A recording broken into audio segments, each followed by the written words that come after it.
Senhor.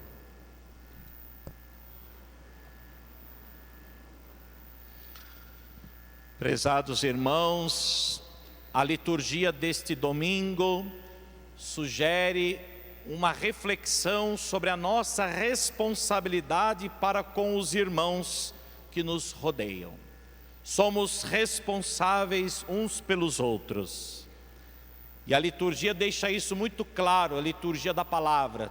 Todas as leituras de hoje, deste domingo, afirmam claramente que ninguém pode ficar indiferente diante daquilo que ameaça a vida e a felicidade do irmão. E que todos somos responsáveis uns pelos outros. Todos somos responsáveis uns pelos outros. Portanto, ninguém pode ser indiferente ao outro. Ninguém pode ser indiferente à necessidade do outro que está ao meu lado. Ninguém pode ser indiferente quando o outro está pecando, quando o outro está errando. Mas devemos corrigi-lo. E Jesus ensina isso no Evangelho. Como deve ser essa correção? A correção não é para expor o outro, não é para humilhar o outro, não é para condenar o outro. A correção é diante do ato que o outro está cometendo. Por isso Jesus pede que se corrija primeiro em particular, a sós, com o irmão. Depois, se ele não ouvir, com 2 ou 3 testemunhas. E depois então, recorrer à igreja. O que Jesus quer mostrar com isso?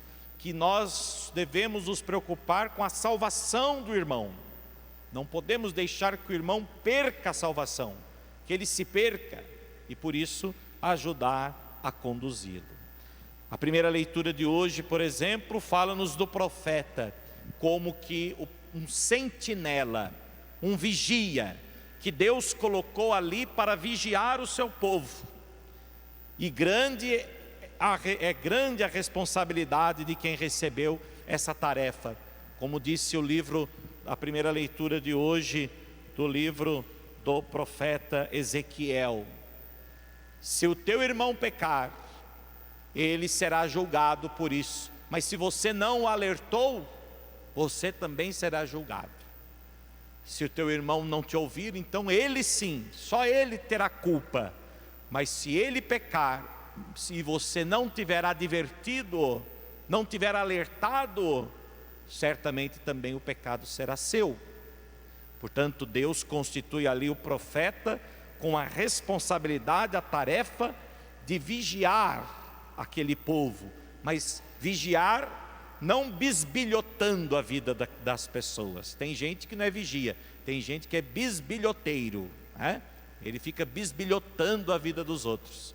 Não, o profeta é enviado por Deus para vigiar o seu povo, ou seja, para, de certa forma, estar atento às pessoas e adverti-las quando for necessário. E aí advertindo como ensinou Jesus, em particular, para que o outro realmente cresça, para que o outro realmente se corrija. É aquilo que nós chamamos de correção fraterna. Portanto, essa responsabilidade do profeta é uma responsabilidade que todos nós temos. Os pastores da igreja, os religiosos, os pais e as mães de família.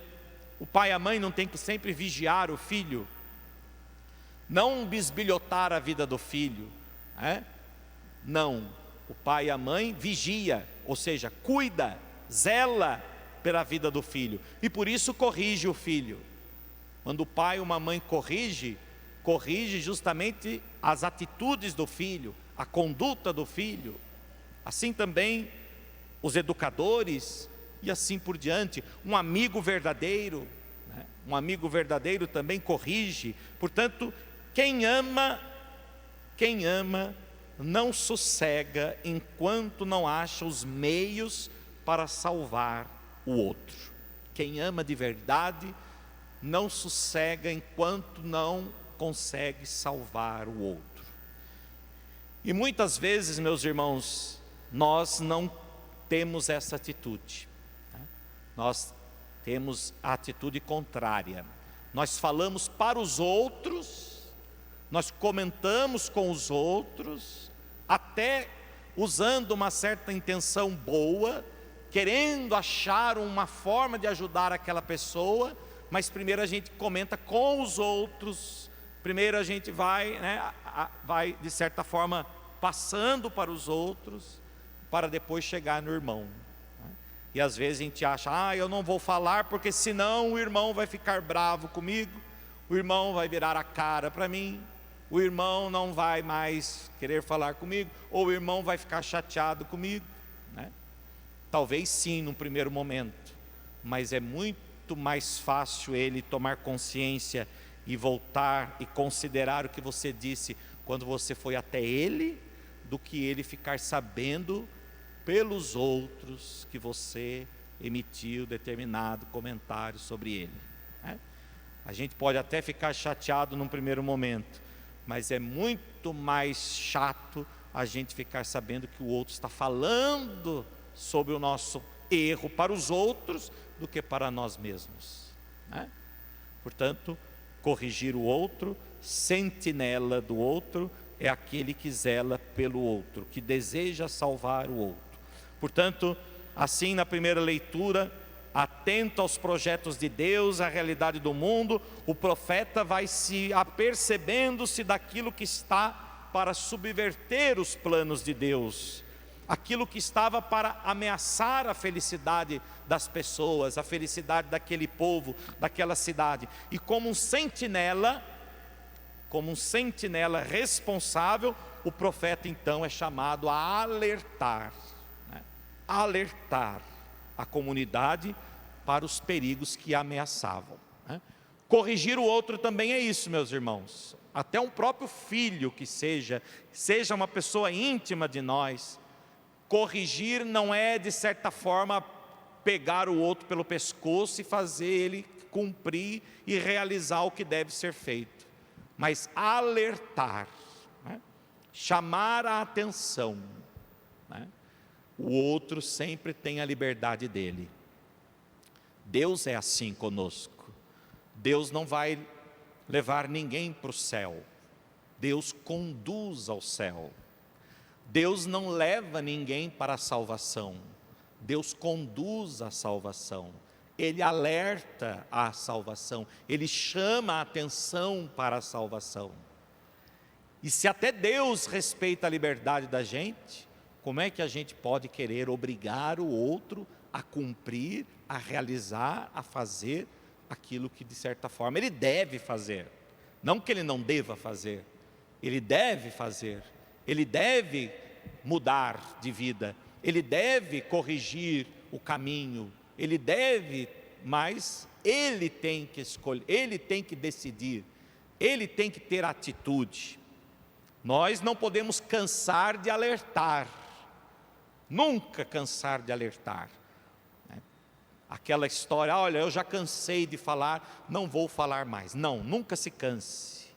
Nunca se canse de chamar a atenção do outro, de corrigir o outro. Por amor, nunca se canse. Sempre chame atenção. Nem que morra chamando atenção, não importa. Importa é a sua atitude, a atitude de ser como profeta, alerta, vigia, que conduz, que chama atenção. Se o outro não ouve, se o outro não quer, aí é a atitude do outro, aí é o comportamento do outro. Por isso Jesus fala no Evangelho, olha, chama o teu irmão em particular, corrige o teu irmão, para que ele se salve. Se ele não te ouvir, chama mais 2, 3 testemunhas, quem sabe com mais gente ele possa ouvir, ele possa entender. Mas se nem mesmo eles entenderem, vai à igreja. Se nem mesmo a igreja ele quiser ouvir, seja considerado como um pagão, porque de fato essa é a atitude que ele está tomando. Mas não, jamais, de certa forma, jamais abandonar o irmão, jamais dizer, é um caso perdido, não tem jeito, Nunca desistir, mas sempre tentar corrigir, na caridade, no amor. A gente sabe o que é corrigir com amor, Muitas vezes tem que ser com dureza, com firmeza, mas nunca deixar de corrigir, sempre com amor, nunca condenando, porque só Deus pode condenar, mas sempre alertando, sempre chamando a atenção, sempre iluminando o outro.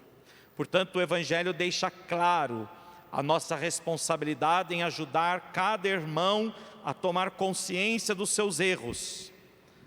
E esse dever, meus irmãos, vejam, esse dever que nós temos de ajudar cada um a tomar consciência, não é um dever que nós temos diante do outro, é um dever que nós temos diante do mandamento de Deus. A gente não corrige o outro porque ama o outro. Mais do que isso, a gente corrige o outro porque nós queremos viver o mandamento de Deus, que diz: amai-vos uns aos outros. Como disse São Paulo na segunda leitura de hoje, se tem uma dívida que nós temos para com todos os irmãos, essa é o amor. A única dívida, né, que sempre nós vamos ter com o irmão é essa. Sempre nós vamos dever amar mais, porque o amor não tem fim. Portanto, São Paulo diz que o amor é sempre uma dívida a ser paga, né? O amor é sempre uma dívida a ser paga. Por isso, trata-se de um dever. Todo cristão tem o dever, pelo mandamento do amor, de corrigir o seu irmão. Todo cristão tem o dever, pelo mandamento do amor, de alertar o irmão, de ser um vigia para o irmão, de ser uma sentinela para o irmão. No entanto, Jesus ensina que o caminho correto para atingir esse objetivo, vejam bem, o caminho correto para alertar o irmão, Jesus nos ensina que não é pela humilhação, não é humilhando o irmão, não é condenando o irmão, mas pelo diálogo fraterno, leal, amigo, que revela ao irmão que a nossa intervenção, que nós estamos corrigindo ele, não porque queremos condená-lo, porque queremos julgá-lo, mas porque amamos a ele, se é que o amamos, ou amamos a lei de Deus, que é o amor. Isso que é amar uns aos outros, é amar, na verdade, querer que todos se salvem, que todos cheguem à salvação. Se nós vemos alguém junto de nós que está se perdendo, e nós podemos dar uma palavra, um conselho, um alerta, e não o fazemos porque achamos que não temos nada a ver com isso, ou porque achamos que ele não vai nos ouvir, enfim, nós estamos pecando. Lá como o profeta, na primeira leitura, como Deus disse ao profeta, se esse irmão se perder, ele vai ter culpa, mas você vai ter culpa também, porque você não o alertou. Mas se você o alertou, e esse irmão ainda assim, né, continuar no erro, no pecado, ele terá culpa, mas você não. Você será salvo, porque você fez a sua parte, né? Então, meus irmãos, não é uma atitude tão fácil, mas ela é necessária. Quando é feita com amor, com caridade, ela deve ser feita. Eu me lembro uma vez que nós estávamos num grupo de colegas, e nós falávamos de um determinado assunto, e um problema que estava acontecendo, que era aquele determinado colega que estava causando o problema, mas ele não enxergava que o problema era ele, não enxergava que o resultado, a culpa de determinados acontecimentos era do comportamento dele. E às vezes as pessoas não enxergam mesmo, não é nem que estão com maldade, não percebem. E aí ele começou a dizer não, porque precisa fazer isso, corrigir isso, arrumar aquilo, precisa resolver isso, mas o problema era ele. Mas ninguém tinha coragem de dizer isso a ele, né? Porque achavam que, né, não é tão fácil fazer isso. Então estávamos em comunidade, podemos dizer. E eu achei muito bonito, um irmão, né? Eu não tive essa coragem, mas um irmão teve, de dizer: meu irmão, olhou para ele e usou essa expressão: meu irmão, o problema é você. Meu irmão, nós não resolvemos isso ainda, porque o problema é você. Você com essa atitude é que está causando isso. Você que não percebe isso. E o outro depois, na hora, não gostou muito não. Mas depois agradeceu. E percebeu, corrigiu e viu que realmente o problema era ele. É como disse o Evangelho, né? Numa outra passagem Jesus diz: ali você salvou o seu irmão, né? Ali você salvou o seu irmão. Quantas vezes nós poderíamos salvar alguém e deixamos de salvar porque não queríamos ficar mal vistos com o outro, não quisemos, né, ficar em maus lençóis com o outro, mas muitas vezes deixamos de salvar o outro, porque na intenção de querer agradar o outro, a gente evita falar, mas muitas vezes evitar é o mal para o outro. Muitas vezes ajudar a corrigir o outro fraternalmente depende, e muitas vezes será a salvação para o outro. Portanto, nunca deixemos de exercer esta atitude, né? Não julgando, não condenando, não humilhando, mas sempre chamando o outro e fazendo ele perceber que de fato algo precisa ser corrigido para que ele se salve, para que ele tenha vida, para que ele possa ser mais feliz. Procuremos então vivenciar, procuremos exercitar, meus irmãos, essa atitude cristã. Talvez uma das atitudes mais difíceis, mas certamente uma das atitudes mais nobres, uma das atitudes mais excelentes, uma das atitudes mais bonitas de um verdadeiro amor cristão. Ajudar a corrigir uns aos outros no caminho da salvação. Assim seja. Amém.